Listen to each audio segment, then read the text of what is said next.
So I've been kind of thinking about the iPhone 15 Pro Max, and it's so funny because out of all the iPhones that Apple's probably made this year, the 15 Pro Max is the one I've probably spent the least amount of time with. I'm not really too sure why. I just haven't really thought about this iPhone too much, but I kind of do think that Apple, they should have definitely made the iPhone 15 Pro Max, but I don't necessarily think they should have went ahead and started with the 256GB iPhone 15 Pro Max. I think they should have kept the $1099 iPhone that they usually kept in this particular, specific price range, and I think that would have been a lot better for a lot of people to actually go ahead and purchase. Personally, for me, when I'm going and buying something like the 15 Pro Max, again, I want it to be a little bit more expensive than my iPhone 15 Pro, so maybe like, $100 more expensive, which is totally okay, but I feel like for a $200 price, difference between the 15 Pro and the 15 Pro Max, I actually do think that's quite a large difference, at least in my opinion. So that right there is like one kind of not massive thing to keep in mind, but one thing that kind of stood out to me at that moment.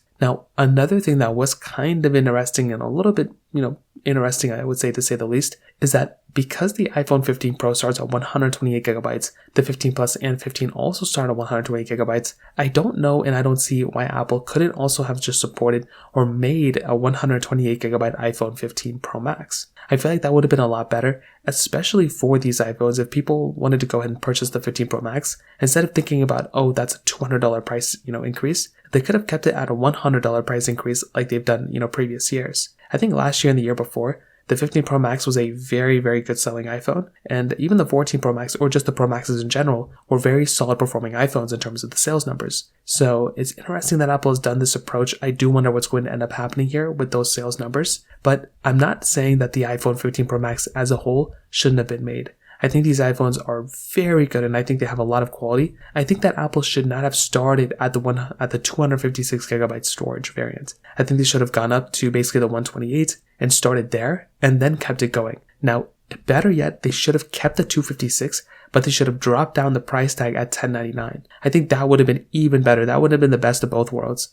And the reason why I say that is because, of course I want as much storage as possible. And if I don't have to spend as much money, that's even better. So that's another thing to kind of keep in mind there too. Again, I look at it all and I'm like, okay, well, all these iPhones are great. They're solid. But I do feel like Apple could have done a tiny bit of a better job by giving us, I guess, either a cheaper storage model or giving us 128 at $1099. So in terms of that kind of covers it up there. If you have any other thoughts or questions, let me know in the comment section below. Hit the like button, that would mean so much, but definitely hit that subscribe button. More importantly than everything else, I love every single one of you guys. Hopefully I'll catch you guys in the next video. Peace out till then.